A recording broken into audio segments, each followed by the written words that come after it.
Good afternoon po, Mr. Apolinario Babinski. Ako po si Luis. Ako po yung magiging PT nyo. So first, may mga itatanong lang po ako tungkol sa condition nyo para pwede na po tayo mag-proceed sa objective assessment. So ang tawag po dito ay subjective assessment. First po, ilan taon na po kayo? 50 years old lang. 50 years old. So may high blood po ba kayo? Meron akong high blood pressure. Meron. Pero ano naman siya, ininom ako naman. Anong gamot po kaya ito? Yung metaprolol. Pati yung... Metaprolol. Isa na alimutan ko pero Vidastat. Vidastat. May diabetes po ba kayo? Wala. Wala akong. May asthma po ba kayo? Wala din. Ano po yung gamit niyong panulat? Kamay na panulat? Ito, right. So, based po dito sa chart nyo, nag-undergo po kayo ng heart surgery with 2 vessel graft 2 days ago. So, ano po yung mga kino-complain nyo about dito? Kasi pagkatapos nun, masyado na ako mabilis mapagod. Sobrang mabilis na ako mapagod. Tapos, madalas, kapag nakahiga ako, parang kinukulangan ako sa hininga. Hindi ako masyado makahinga. Tapos, ayun, di ba nga, nakahiga lang ako lagi. Nahihirapan ako gumalaw dito pag nakahiga ako. Yun nga, mahirap gumalaw. Tapos, yun dito sa pinag-surgery ng mga doktor, masakit siya, may sugat eh. Parang, parang malalim yung sugat, malalim na sakit, tas parang tumitintig. So kung i-grade po natin tong pananakit na to, 0 bilang walang sakit, at 10 yung pinakamasakit na talaga na mai-imagine, at ilang grade po yun kaya? Siguro, bigyan ko ito ng mga 7 siguro.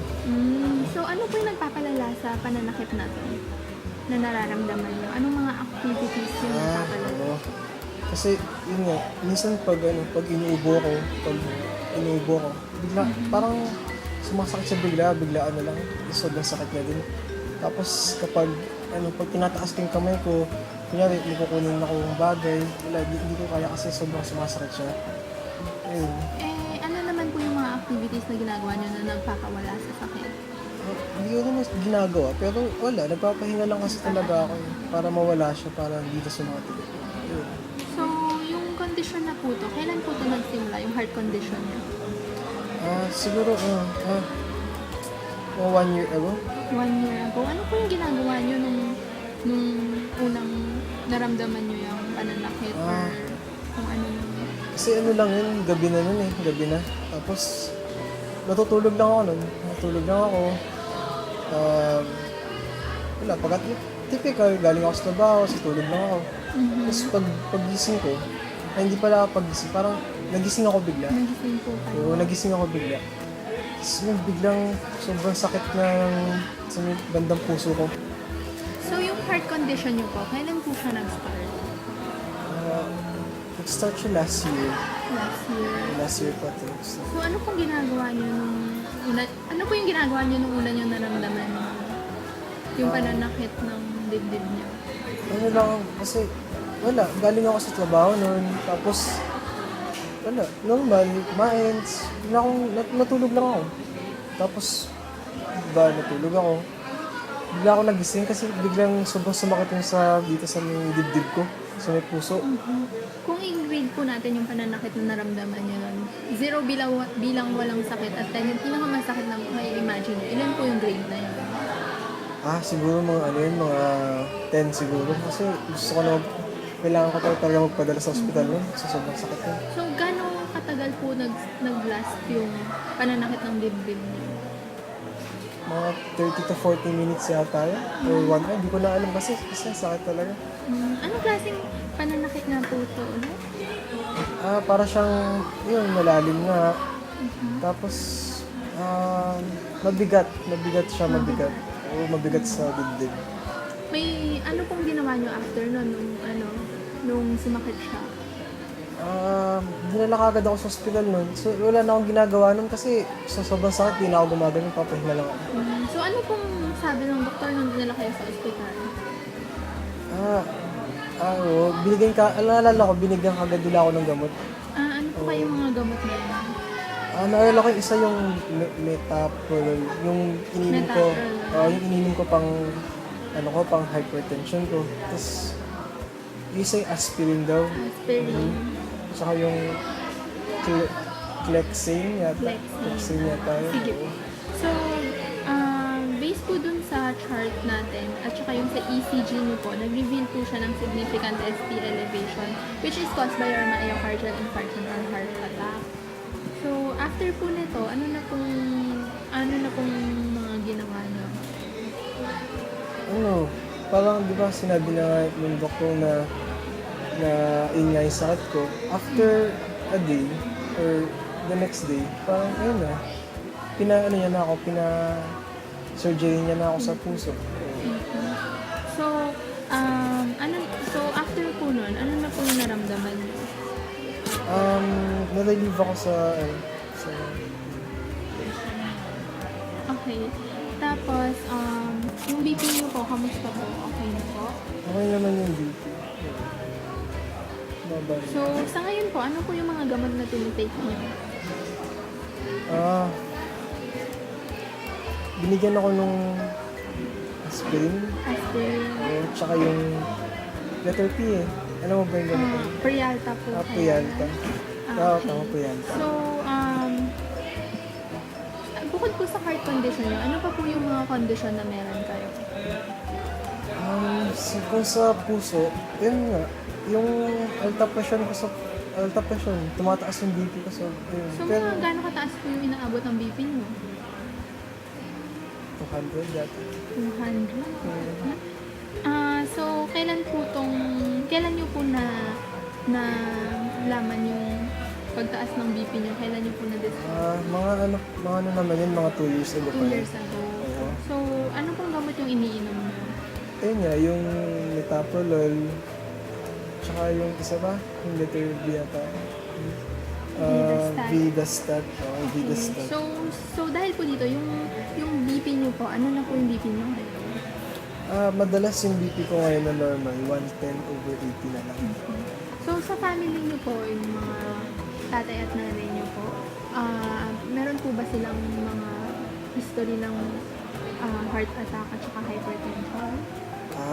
Yung nanay at tatay ko, parang silang may hypertension din sila nun. Taas din yung BP ng dalawang yan. Tapos yung yung tatay ko, nagkaroon siya ng bara sa puso. Tapos, yun yung kinamatay niya. Mga ilang taon po kaya siya nun? Mga, yung ano yun eh, 2000 something, 2002 yata. Mga 65 siguro siya. Mga 65. So, sa ngayon po, ano pong trabaho ninyo? Hindi na ako nagtatrabaho ngayon. Nag-retire na ako. Pero dati, lieutenant ako. So, nung lieutenant pa po kayo, ano po yung ginagawa ng trabaho? Madalas kasi nasa office lang ako noon buong araw. So yun, mga typical na ginagawa sa office. Yun lang. Yung eating habit nyo po, mahilig po ba kayo kumain ng... Okay. Yung favorite ko kasi is lechon. Tapos, mahilig din ako sa mga seafoods. Yung vegetables and fruits po. Madami ako kumain ng vegetables eh. Naku, dapat yan po yung Siguro mga kinakain once a month natin. mga ganun. Dalas-dalasan po natin yung pagkain yan. Siguro. Sensitive question lang po, pero kailangan kong itanong, nag-smoke po ba kayo? Oo, nag-smoke. Mga ilang sticks per day po yun? Siguro mga 10. Ilang years na po kayo nag-smoke? Mga 20 years. Umiinom po ba kayo ng alcoholic beverage? 10. Minsan lang. Gaano po kadalas yun? Kung Siguro per month po natin bibilang. per month, siguro mga once a month lang. Pag may birthday na naman kumpara ko din, doon lang kami nakakain. So, ano po, sports po? May ginagawa po ba kayong sports? Yung mga apo ko, ano sila, minsan nakakalaro ko sila, so, pag gusto nila mapaglaro sa lolo nila, naglalaro kayong badminton. Mga gaano katagal po kayo naglalaro ng badminton?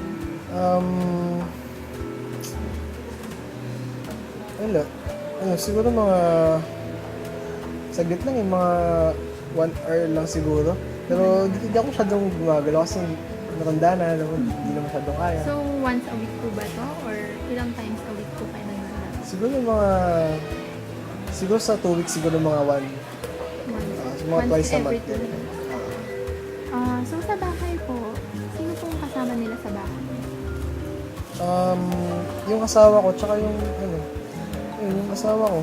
Siya na lang. Kasi yung mga, Yung bahay niyo po ba, 1 story, 2 stories, may second floor. may second floor? May mga gawaing bahay po ba kayong ginagawa? Wala naman. Madalas, pag may mga kailangan lang ayusin sa bahay, yung mga kailangan ng mga content book dyan, yun ako na gumagawa kasi syempre, bayad naman namin yung kailangan namin i-ayusin. Minsan bibigyan ako grocery. Mga typical na ginagawa lang para sa bahay. Pero may tumutulong naman po sa inyo kung sa mga ibang gawain. Siguro yung mga gawain ng pagluluto sa asawa ko na. Pero yung mga dapat sa lalaki na gawa. Ako na gumagawa, kaya ko pa naman. So yung distansya po nung main door nyo sa bahay papunta sa kwarto nyo po, mga ilang steps po kaya yan? Sa kwarto ko? So main door papunta sa kwarto nyo. Yung door namin. Kwarto ko. Siguro, kung bibilangan ko mga 20 yata na lang ako. Hindi ko alam eh. Siguro mga 20 ka. Yung CR nyo po, yung sa kama nyo po papunta sa CR nyo. Malapit na mga 5 lang. Kasi doon lang katabi lang yung kama ko. Kwarto nyo po papunta sa dining. Siguro mga kwarto ko pupunta sa dining.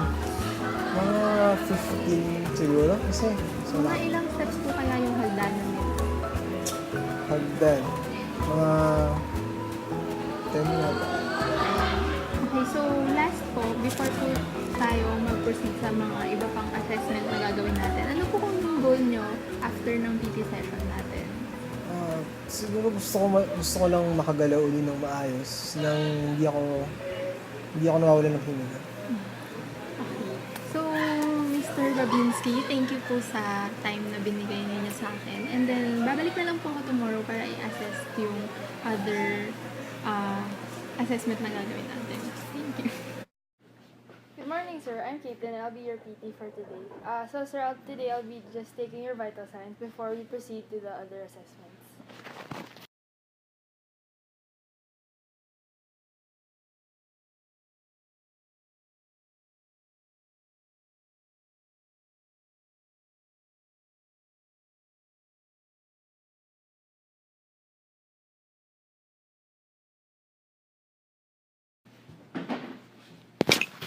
Thank you, sir.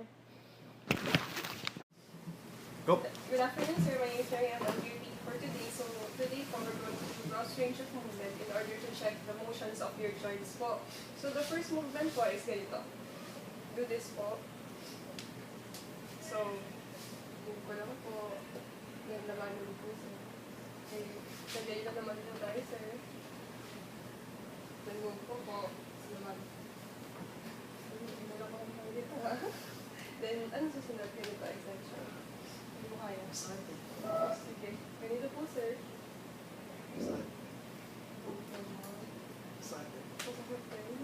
O, ganito na lang po, sir. Nalabanan niyo po, sir. Then, ganyan po tayo. Tapos ganyan po.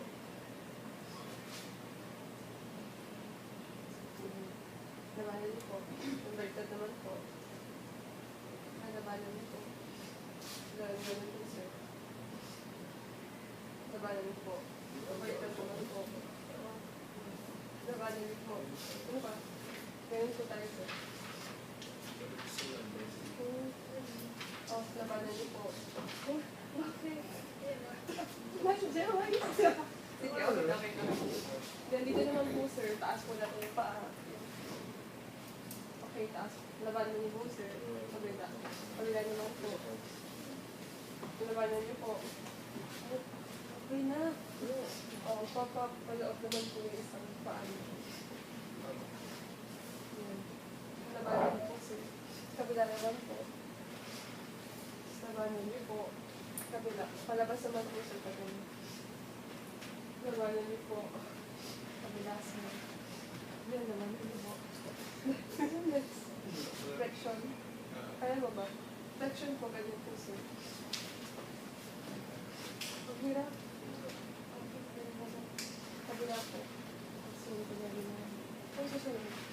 itaas niyo po yung paa niyo, sir. Ganun po. Yan. Tapos labanan niyo po. Mababa naman po, sir. Yan. Masabay na lang. Masabay na lang. Labanan niyo po. Ay, joke. So next na po, sir. Next time naman po. Iba naman po. David, tapos na. Lolokan lang siya. Tinutok ka lang dyan. Okay, sir, good afternoon. I'm Bea and I'm your physical therapist for today. So, ang gagawin po natin is tinatawag nating MMP. Dito po, matetest po natin yung lakas ng mga muscles nito sa taas. So, sir, upo po muna tayo. Kaya niyo po ba?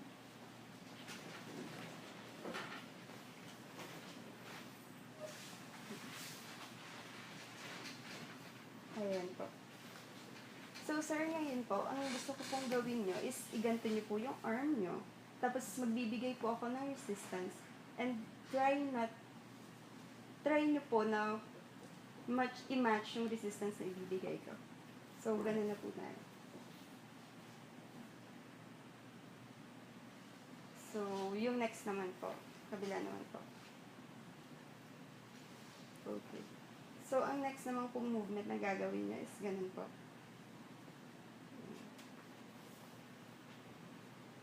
So, yung next naman po. Okay. Tapos yung susunod naman po is gusto ko pong mag-ganon kayo. Masakit siya. Masakit po. So, hindi kaya. Yung kabila naman po. Hindi lang kaya. Masakit din po. Okay, so ito naman po yung susunod is gusto ko po gumanyan kayo. Sakit. Sakit po. Yung kabila po. Patry po. Ganun din. Masakit. Ganun din po. Masakit. So, ngayon po, sir, ayun po, nagawa na po natin yung pag-test ng muscle nyo. So, ang nakita ko po, kanina po nung uupo kayo, nakita ko po yung ibang muscles sa taas nyo, sa katawan nyo, is malalakas naman. Kasi po, natulak nyo yung sarili nyo para makaupo. Ang mahina lang po is yung sa pagganto nyo, pati yung sa pagganto nyo. So, kung degradean po natin yun, ng over 5, bibigyan ko po yun ng grade 3/5, kasi po hindi nyo po ma-match yung resistance ko, nalalaglag po kapag nagbigay po ako ng pressure. So, ang hindi naman po natin na-assess is yung pagganon nyo, pati yung pagganon po. Kasi masakit po, so hindi po natin pwedeng pilitin yan. So, ayun lang po. Thank you. Hi, good morning, sir. So I'm Nathan. I'll be your next PT. So what I'm gonna do is I'm gonna assess the range of your joints. So using this measurement tool, I'll be assessing your upper extremity. So what I need you to do first is move your hand upward like this. Okay. So I'll just place this for measurement. Okay. So try to lift it up as far as you can. So, okay, go, sir.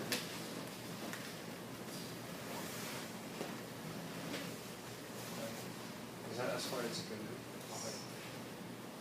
So we'll just try to push it at the end of the range. Okay. Okay, so you can put it down, sir. The next movement we're gonna do is outward like this, sir. So as far as you can also. So I'll just place it first. Okay, so go, sir. Okay, is that as far as you can do? Okay, I'll try to push it again. Tell me if it hurts. Okay, so I'll turn it. Okay. So I'll just assess the other side.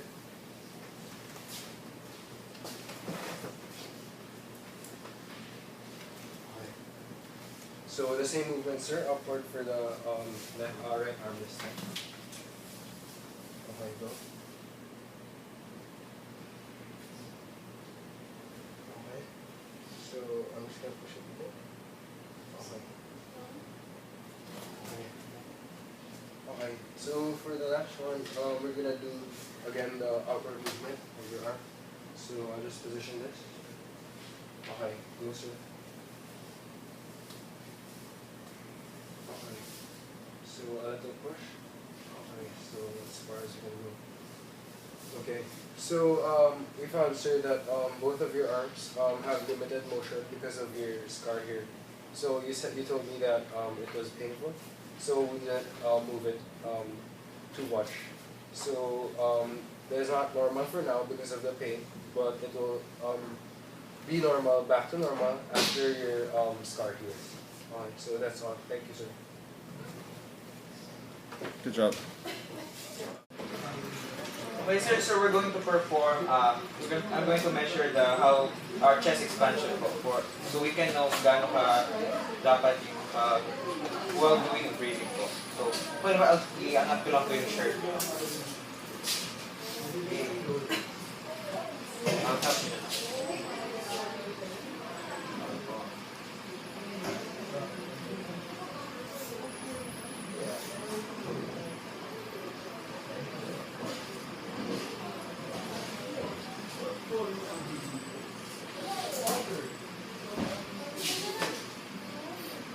So I'm just gonna ask you, sir, just breathe lang po. Okay, so inhale po. Okay, exhale. Po. Tama na po, sir.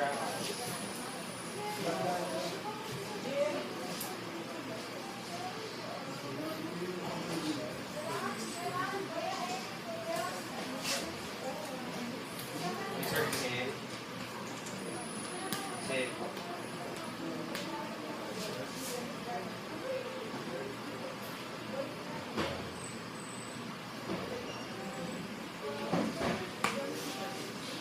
Exhale po.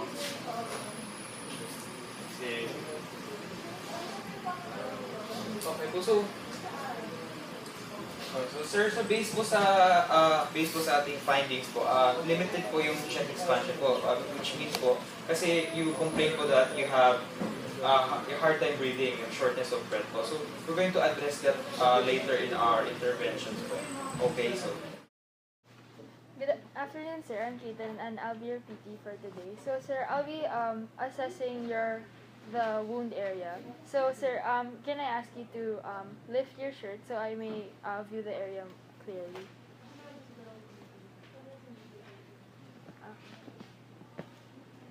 So, sir, this may hurt a little bit, but this is just to assess the wound. So, just tell me how you feel.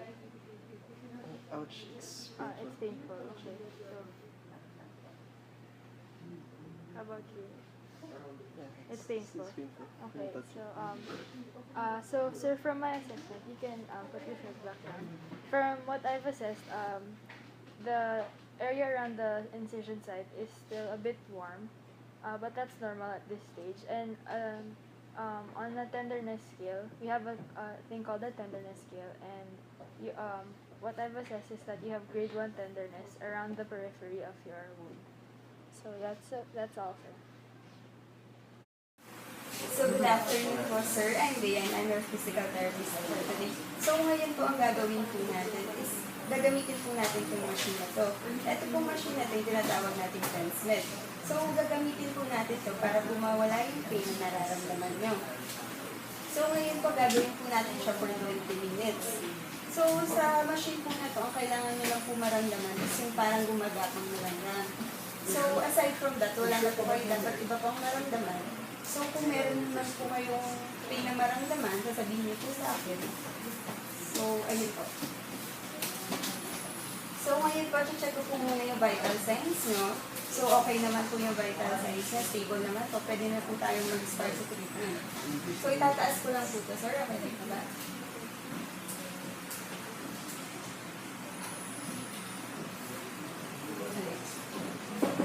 Tanggalin ko na po ito. So, sir, check ko lang po yung skin nyo.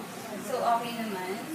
Ilalagay po natin siya sa may labas ng sugat mo, sa may gilid po. So, sir, wala po ba kayong any infections or allergies? Wala naman po. So,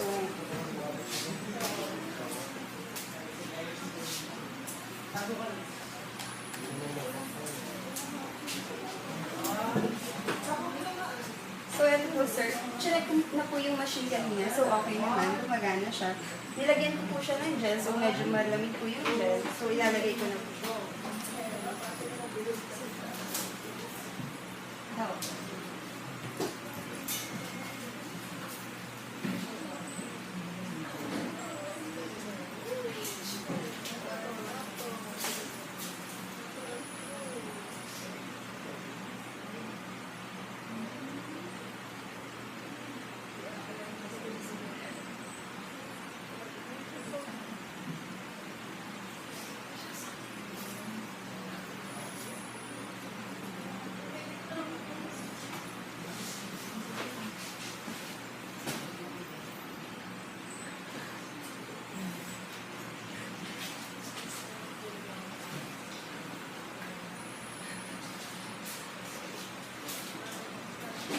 So, ayan po, sir. Ngayon po, sisimulan na po natin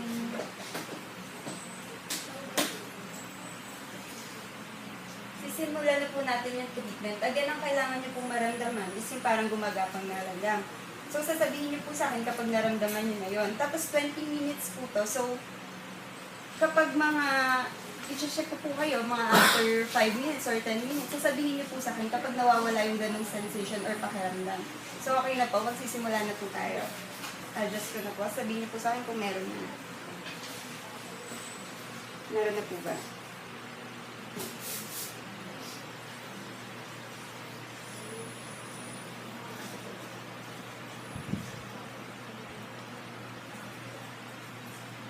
So, sir, ano pong nararamdaman natin?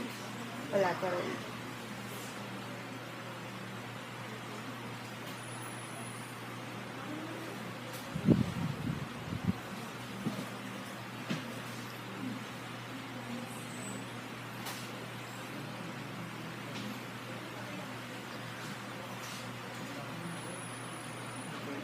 Ayan. Meron na po ba, nararamdaman niyo na po ba yung parang gumagapang na langgam? Ah, okay na po. So, ayan po, sir. So, for 20 minutes po yan, sir. So, tapos, pag nawala po yung ganong pakiramdam, sasabihin niyo lang po sa akin. So, ayan. So, sir, tapos na po yung 20 minutes. So, tapos na po. Tanggalin ko lang po.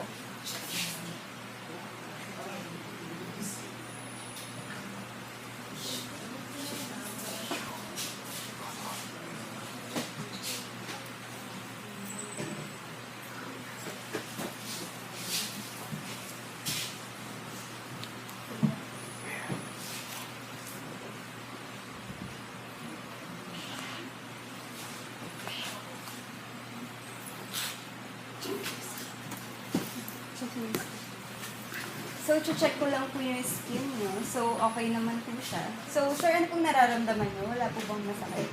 Buwasan na sa Nabawasan po yung sakit. So, okay naman po.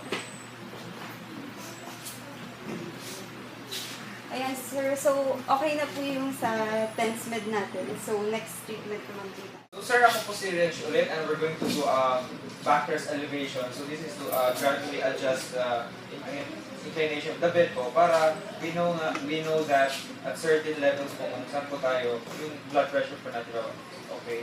So I'll introduce to you our Caitlin. She's gonna help me do the backrest elevation. So sir, while doing that, I'll just I need to measure your BP while doing that. So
Sir, would you increase the bed once more until we reach 90 degrees?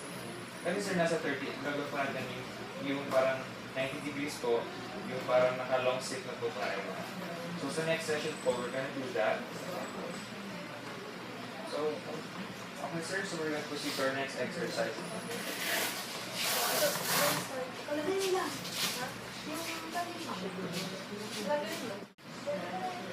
Good afternoon, sir. So today po, tuturuan ko po kayo ng proper way. Ang tawag po dito is diaphragmatic breathing. Asking po kayo, ano pong hand gamit po for writing? So yan po, sir, ilagay po natin siya sa stomach po natin. And then, isa po natin. So ang gusto ko pong gawin nyo is you inhale through the nose and then exhale through the mouth. So kailangan po, sir, maramdaman nyo po na umaangat po yung kamay na nasa stomach po. So hawakan po lang dito kayo, sir, then gawin po natin siya for 3 times. So inhale po tayo through the mouth, through the nose. Then exhale po. Isa pa po, sir. Then exhale po. So sir, 3 times po natin yan siyang gagawin. And as necessary po yan siyang gagawin kung magkakaroon po kayo ng shortness of breath o nararamdaman. So yun lang po, sir. And then, pumuntayin niyo po the next po. Okay, so hi sir. Ngayon naman, gagawa po naman tayo ng mga ibang exercises para po sa inyong paghihinga. So, nagreklamo po kayo na hinihinga po kayo. Okay? So, ngayon po, pwede ko pa i-request na mag-ipinay dito sa edge.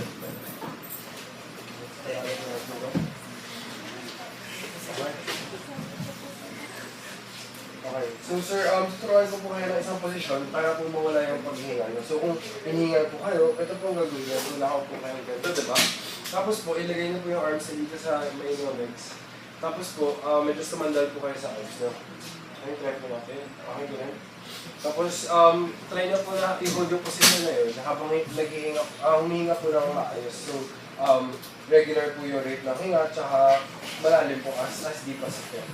Okay? So, tuwing hinihinga po kayo at yung gagawin po sa inyo. Okay? So, may isa po ituturo na breathing exercise para sa inyo. So, ito ang tinatawag na press lip breathing. So, base po sa pangalan niya, yung lips po natin is parang nakadikit po. Konti lang yung bukas, parang gano'n.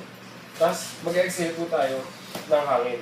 So, pagka-breathe po natin, papasok, inspire po natin. Pag-exhale po natin, yung bibig natin, konti lang yung bukas, para konti lang yung hangin, at mabagal yung paglabas sa hangin. So, ang gagawin natin to is 3 reps and then 1 set. So, try po natin, sir. Okay, sige, mamaya na yung papel. Okay, so, breathe in po tayo. And then exhale po yung mabagal.